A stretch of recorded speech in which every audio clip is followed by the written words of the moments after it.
신앙생활을 어떻게 해야 할까요? 오늘 6절 말씀에 보면 기록된 말씀 밖으로 넘어가지 말라라는 표현이 있습니다. 기록된 말씀인 성경 밖으로 넘어가지 마라. 그리스도인의 모든 생각과 삶은 하나님의 말씀인 성경과 일치해야 돼요. 그래서 어떻게 신앙생활해야 하는가? 하나님의 말씀인 기록된 성경 말씀 안에서 해야 돼요. 바울은 세 가지 질문을 합니다. 누가 너희에게 남달리 구별하였느냐? 누가 너희를 유별나게 더 우월감을 가지도록 하셨느냐는 거예요. 없어요. 모든 그리스도인은 예수 그리스도의 십자가의 보혈로 용서받은 죄인일 뿐이에요. 우리를 남달리 유별나게 더 우월감을 가지고 신앙생활하도록 하나님께서 그렇게 구별한 적이 없어요. 너희가 이미 배부르며 이미 풍성하며 의리 없이도 왕이 되었도다. 고린도 성도들은 그렇게 치졸하게 자신들이 은혜 받았던 사역자들을 영웅으로 떠받들어 파벌을 만들고 심각하게 다투고 싸우면서도 자기들은 이미 영적으로 풍성하고 성숙하고 은사가 넘치고 지식이 넘치고 그래서 이제 사도들의 가르침 따위는 필요 없이 우리 스스로 왕노릇할 수 있다고 교회 내에서 왕노릇하려는 성도들 말이에요. 바울은 너희가 정말 왕이 되었으면 좋겠다. 우리 없이도 너희가 그렇게 성숙한 말씀의 사람들로 성령의 사람들로 그렇게 스스로 자립적인 신앙을 가지면 좋겠다는 거예요. 이미 배부르며 이미 풍성하며 신앙생활은 이게 문제예요. 성경 지식을 좀 알게 되면 마치 자기가 대단한 것이나 깨달은 것처럼 배부르고 풍성하게 심령이 가난한 자가 복이 있다가 예수님의 산상설교 8복의 첫 번째 복이잖아요. 가난한 자가 복이 있다. 9절은 바울의 생각이에요. 전 가끔 하나님도 그렇게 생각하시는지 궁금하긴 해요. 바울 생각이거든요. 내가 생각하건대 하나님께서 사도인 바울과 그 바울의 선교팀을 죽이기로 작정된 자 같이 끄트머리에 두셨다는 거예요. 그래서 자기들이 온 세계 천사들과 사람들의 구경거리가 되었다는 거예요. 이 끄트머리에 두셨다는 게 무슨 뜻일까요? 로마 제국에서 전쟁이 끝나고 승리한 군대가 개선 행렬할 때 상황이에요. 전쟁에서 승리한 로마의 군대는 이제 원로원의 승인은 받아야 돼요. 전쟁에서 이겼다고 다 개선 행렬을 할 수는 없어요. 원로원의 승인이 나면 이제 맨 앞에 승리한 개선 장군이 입장하고 그 뒤에 사제들과 귀족들이 따르고 그 뒤에 군인들이 따르고 그 뒤에 수레와 마차의 전리품들 따르고 맨 끄트머리에 쇠사슬에 묶인 포르들이 따라와요. 죽이기로 작정된 자 같이 끄트머리에 하나님께서 우리를 두셨다. 내 생각인데 하고 바울이 말한 거죠.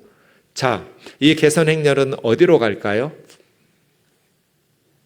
이 개선 행렬이 지금 로마시로 입성하죠. 개선문을 지났어요. 많은 로마 시민들의 열광적인 환호성을 받으면서 이 개선 행렬은 어디로 갈까요? 어디로 갈까요, 여러분? 어디부터 갈 것 같으세요? 대답을 해보세요. 이 사람들 어디 갈까요? 왕한테, 로마 황제가 있는 황제의 궁으로. 땡. 틀렸습니다. 어디로 갈까요? 사형장, 처형장. 땡. 어디로 갈까요? 성경을 읽으실 때는 그때 그 자리에서 생각하셔야 돼요. 전쟁에서 이긴 사람들이 가장 먼저 가장 중요한 예식으로 이 개선 행렬이 어디를 향해 갈까? 신전으로 갑니다. 자신들에게 승리를 주신 로마의 신들에게 가서 제사하는 거예요. 고대의 전쟁은 신들의 전쟁이에요. 그래서 개선 행렬은 신전을 향해 가요. 가서 뭐 할까요? 전쟁의 승리를 주신 자기 신들에게 경배하죠. 예배해요. 그때 포로를 제물로 갖다 바쳐요. 그래서 죽이기로 작정된 자가 찌끄트머리예요. 모든 개선 행렬은 이런 식이에요. 신에게 감사의 예배를 드리죠. 그때 포로로 끌려왔던 노예들을 가져다가 바치는 거예요. 그래서 이건 바울의 생각인데 하나님께서 우리 사도들을 죽이기로 작정된 자 같이 개선 행렬의 끄트머리에 두신 것 같다는 거예요. 그래서 천사들과 세상 사람들의 구경거리로 폐잔병같이 쇠사슬에 묶여 끌려가는 포로들처럼, 그래서 신전에서 제물로 바쳐지는, 거기서 살아남은 포로는 노예로 팔리는 거예요. 그러니까 끄트머리에 선 사람들은 제물로 바쳐서서 죽임 당하거나 노예로 살거나 둘 중 하나예요. 그게 끄트머리예요. 근데 여러분, 실제로 하나님께서 우리 사도들을 죽이기로 작정한 것 같다고 생각했는데 사도들이 모두 순교했잖아요. 우리는 그리스도 때문에 어리석으나 너희는 그리스도 안에서 지혜롭고, 우리는 약하나 너희는 강하고, 너희는 존귀하나 우리는 비천하여. 지금 이 순간까지 굶주리고 목마르고 헐벗고 매맞고 정처 없이 떠돌아다니면서 복음을 전하는, 수고하여 친히 손으로 일하면서 텐트 메이킹 해가면서 밤낮 일하면서 선교비를 충당하고 생활비를 충당하면서 자비랑 선교를 했어요. 모욕을 당한 즉 축복하고, 박해를 받은 즉 참고, 비방을 받으면 권면하면서 지금까지 세상에 더러운 것과 만물의 찌꺼기 같이 되었도다. 세상에 더러운 것은 청소하고 남은 쓰레기예요. 휴지로 더러운 것을 닦으면 더러운 것이 휴지에 흡수돼요. 그러면 사람들이 그 더러워진 휴지를 어떻게 해요? 버리죠. 그게 만물의 찌꺼기예요. 바울의 선교팀을 하나님께서, 이 바울의 생각인데, 세상의 더러운 것을 청소하기 위해서 걸레처럼 휴지처럼 이 바울의 선교팀을 그대로 세상의 더러움을 흡수시켜가지고 깨끗이 청소하면서 만물의 쓰레기처럼, 만물의 찌꺼기처럼 버림받았다는 거예요. 그러니까 고린도 교회 성도들이 영웅으로 떠받들면서 파벌을 만들어서 싸우고 있는 그 사도들이 사실은 인간 이하의 취급을 받고 있다는 거예요. 이건 바울의 생각인데, 하나님께서 우리를 죽이기로 작정된 자 같이 끄트머리에 두신 것 같다. 우리가 무슨 영웅, 온 세상의 구경거리이고 세상 사람들이 쓰레기로 버릴 그런 만물의 찌꺼기와 같은 대접을 받고 살고 있는데, 너희가 그 사역자들을 영웅으로 떠받들면서 서로 파벌을 만들어서 다투고 싸우는 게 이게 얼마나 한심한 일이냐는 거예요. 10절을 다시 주목하십시오. 그리스도 때문에 우리는 비천해졌지만, 연약해졌고 어리석은 삶을 선택하고 살고 있지만, 너희는 그리스도 안에서 존귀해졌고 강해졌고 지혜로워졌다. 그리스도 때문에와 그리스도 안에서가 비교되고 있어요. 첫 문장만 때문에와 안에서가 나오지만 두 번째, 세 번째도 다 똑같아요. 생략됐을 뿐이에요. 바울이 왜 어리석어졌어요? 왜 저렇게 바보같이 살아? 원래 그렇게 어리석은 사람이 아니에요. 바울은 가말리엘의 수제자였고 랍비 최고의 학문을 닦았던 그런 바리새인 출신이에요.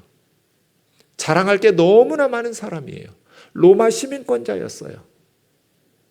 그런데 그리스도 때문에 복음을 전해주려고 사람들이 비방하고 가는 곳마다 동족인 유대인들이 매국노라고 바울을 죽여야겠다고 결사대를 구성하고 수없이 때리고 욕하고 비방했지만 바보같이 바울은 자신이 누릴 수 있는 그 영광스러운 삶을 버리고 예수 그리스도 때문에 가난과 굶주림과 헐벗음을 선택하면서 복음 전도자가 되었잖아요. 그래서 고린도 성도들이 그리스도 안에서 지혜롭게 되었고 강하게 되었고 존귀하게 된 거잖아요.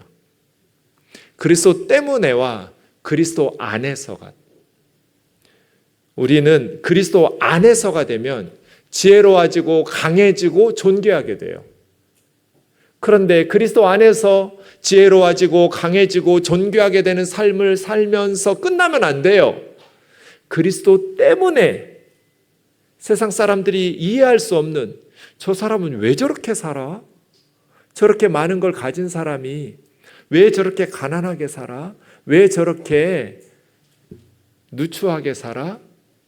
그리스도 때문에 이해할 수 없는, 세상 사람들이 이해할 수 없는 모습이 우리에게 나타나야 우리가 그리스도의 제자예요. 내가 누릴 수 있지만, 누리고 싶지만 그리스도 때문에 누리는 것이 없어야 돼요. 지금 3초에 한 명씩 애들이 굶어 죽고 있어요. 평균 3초가 되기 전에 아이들이 한 명씩 굶어 죽어요.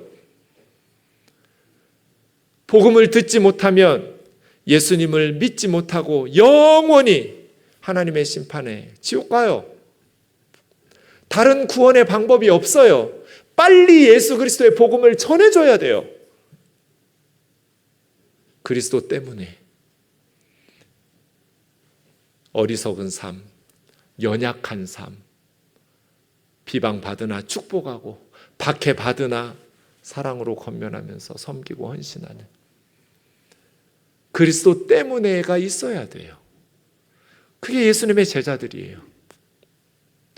저와 여러분의 삶에 할 수 있지만 누릴 수 있는 능력이 없어서가 아니라, 누릴 수 있지만 그리스도 때문에 누리지 못하는 것들이 있어야 돼요. 복음을 위해서, 죽어가는 영혼들을 위해서 선교와 구제에 사용하느라고 하지 못하는 일들을 가지고 살아요.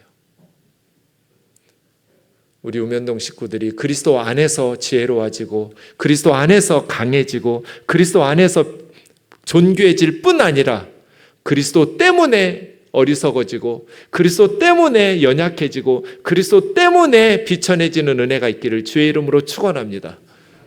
그리스도인들이 너무 똑똑하게 세상 것 다 누리고 살려고 하면 안 돼요. 그건 그리스도 안에서만 살려고 하는 거예요. 그리스도 때문에가 있어야 돼요. 그리스도 때문에. 내가 너희를 부끄럽게 하려고 쓰는 말이 아니다 라고 말했지만 사실은 고린도 성도들은 부끄러워했어야 돼요. 14절입니다. 바울은 부끄럽게 하려고 쓰는 말은 아니었어요. 사랑하고 아끼는 자녀와 같이 귀하게 여기기 때문에 권면한 거예요. 그리스도 안에서 스승들은 많이 있지만 아버지는 많지 않다. 바울은 고린도 성도들과 어느 교회든지 선교할 때 가르치는 선생의 마음으로 가르치지 않았어요. 아버지의 마음으로 선교했어요. 선생님과 아버지는 다르죠. 선생님은 가르치다 안 되면 포기할 수 있어요. 그런데 아버지와 어머니는 자식을 포기할 수 없어요. 나는 아비의 마음으로 너희를 양육했다, 선교했다잖아요. 그러므로 너희는 나를 본받는 자가 되라. 나처럼 신앙생활해라. 그리스도 때문에 복음을 위해서 헌신하면서 다른 사람들을 존귀하게 여기고 그렇게 분쟁을 멈추라는 거잖아요. 인생은 태어나면서부터 모방이죠. 신앙생활도 똑같아요. 모방이에요. 누구를 본받을 것이냐가 중요해요. 설교는 운전연수 받는 거하고 비슷해요. 운전연수 왜 받아요? 안전운전에 대한 지식과 기술을 도로에서 사용하려고. 설교를 왜 들어요? 하나님의 말씀 배워서 하나님의 뜻대로 세상에서 살아가려고. 자, 오늘 고린도전서 4장을 어떻게 우리의 실생활에서 하나님의 뜻대로 말씀대로 기록된 말씀 밖으로 넘어가지 않고 살아갈 수 있을까요? 이때 중요한 질문이 있습니다. 지금 이 순간 우리가 던져야 될 중요한 질문은, 고린도 교회 성도들은 하나님의 말씀을 듣고 은혜를 받았는데 다른 말 듣고 은혜 받은 거 아니잖아요. 바울이나 아볼로나 게바에게 하나님의 말씀을 듣고 은혜를 받았는데 왜 사역자들을 영웅으로 떠받들면서 싸웠을까요? 하나님의 말씀 듣고 은혜 받은 사람들이 왜 하나님의 말씀 전해주는 사역자들을 영웅으로 떠받들면서 파벌을 만들어서 싸우고 있었을까요?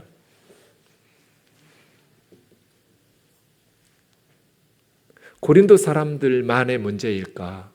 그 사람들이 어리석어서 특별한 고린도 교회의 상황인가? 그렇지 않습니다. 이때 우리가 요한계시록에서 영적인 통찰력을 얻을 수 있습니다. 요한계시록 19장과 22장 맨 끝부분에 똑같은 내용이 2번 나옵니다. 같은 내용이 2번 나온다는 것은 중요한 내용이란 뜻이에요. 똑같은 상황이 2번 반복돼요. 요한에게 반모섬에서 지금 요한은 환상을 보고 있잖아요.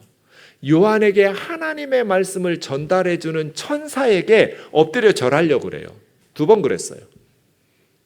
하나님의 말씀을 자기에게 깨닫게 해준 천사에게 엎드려서 절하려고 하니까 천사가 요한을 말리는 거예요. 나도 너와 너의 예수의 증언을 받은 형제들과 똑같은 종이다. 쉰둘로스, 쉰은 시너지, 심포니, 그런 함께, 똑같은, 투게더, 세임 뭐 그런 뜻이에요. 둘로스는 노예예요. 종이에요. 그러니까 쉰둘로스 이 말은 너희와 똑같은 하나님의 종이라는 거예요. 그러니 나한테 엎드려 절하지 말고 오직 하나님께 경배하라. 이게 요한계시록에 2번 나와요. 여기서 우리는 3가지를 알 수 있어요. 첫 번째, 우리는 하나님의 말씀의 은혜를 받으면 그 하나님의 말씀을 전해준 말씀 사역자들을 높이고 싶어진다는 거예요. 하나님의 말씀을 우리에게 깨우쳐주는, 말씀의 은혜를 전달해주는 말씀 사역자들에게 엎드려 절하고 싶어진다고요. 고린도 교회 성도들만 이상해서 특별한 게 아니에요. 여러분도 그렇죠? 하나님의 말씀의 은혜를 받으면 그 말씀의 은혜를 전해준 사역자들이 너무 못생겼어도 예뻐 보이고 그렇잖아요. 그런데 2번째 사실을 기억해야 돼요. 말씀 사역자들은 천사가 와서 설교를 해도 나와 동등한 종이라는 거예요. 성도와 똑같은 쉰둘로스, 하나님의 종일 뿐이다. 그래서 3번째, 오직 하나님께만 경배해야 된다. 하나님의 말씀을 전해준 사역자들을 영웅시하면서 떠받드는 것이 아니라 오직 하나님께만 경배해야 된다는 거예요. 그럼 질문이요. 놀라우신 하나님의 은혜를 경험하고 나서 어떻게 해야 할까?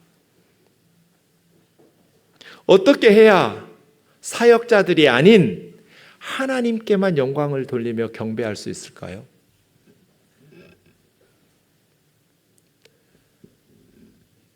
마가복음 6장 보세요. 여기서 통찰력을 얻을 수 있어요. 이 상황이 어떤 상황인지 보세요. 예수님께서 날이 저물었는데 즉시 제자들에게 배 태워가지고 갈릴리 호수 건너편 베세다로 건너가래요. 예수님이 그곳에 있던 무리들을 집으로 돌려보내는 사이에 너희는 내가 사람들 집에 돌려보낼 테니까 배 타고 벳세다로 건너가라. 이미 날이 저물었는데. 그리고 예수님은 사람들을 집으로 돌려보낸 후에 산에 가서 기도하셨어요. 제자들이 배 타고 건너편으로 가려고 하는데 맞바람이 불었어요. 그래서 괴롭게 목숨 걸고 노를 저었는데 밤 사경, 유대인들은 밤을 네 토막으로 나눠요. 1, 2, 3, 4경, 1경, 2경, 3경 다 지나고 4경 때까지 노를 젓고 있었다라는 것은, 이게 지금으로 하면 새벽 3시에서 아침 해 뜰 때까지 6시 정도까지거든요. 그러니까 꼴딱 제자들이 밤을 새운 거예요. 그날 밤에. 갈릴리 호수에서 어부들로 잔뼈가 굵은 사람들이잖아요. 맞바람이 불으면 못 건너가요. 그러면 뱃머리 돌려서 원래 있던 자리로 돌아와서 자고 그 다음날 날 밝으면 가면 되잖아요. 지금처럼 배가 좋기를 해요. 전기가 시설이 좋기를 해요. 위험한데 깜깜한 밤에 왜 이 제자들에게 밤새도록 새벽까지 밤 사경 될 때까지 괴로운 노젓기를 시키셨을까요? 제자들이 왜 이랬을까요? 예수님께서 반드시 건너가라고 엄히 명하셨기 때문이에요. 자, 이때가 언제예요, 여러분? 네, 오병이어 다음이에요. 보리떡 5개, 물고기 2마리로 5,000명 배불리 먹고 12광줄이 남았어요. 하루 종일 말씀 가르치셨어요. 너무 설교가 길어지니까 제자들이 집으로 돌려보내라고 그랬어요. 예수님한테. 가다가 길에서 쓰러질 것 같다고. 갈 것 없다, 너희가 먹을 거 주라 하셨어요. 하루 종일 주님은 말씀 가르치시고 그들에게 5,000명이 넘는 사람들을 뛰어다니면서 제자들은 물고기와 떡을 나눠주었어요. 피곤한 날이에요. 날이 저물었어요. 제가 주일 저녁에 집에 가면 그냥 침대에 쓰러져요. 시체처럼 누워있어요. 그럼 저희 식구들은 저를 그냥 놔둬요. 하루 종일 사역하고 집에 가면 피곤하니까 그냥 쓰러져요. 전 주님이 저 날이 그런 날이라고 봐요.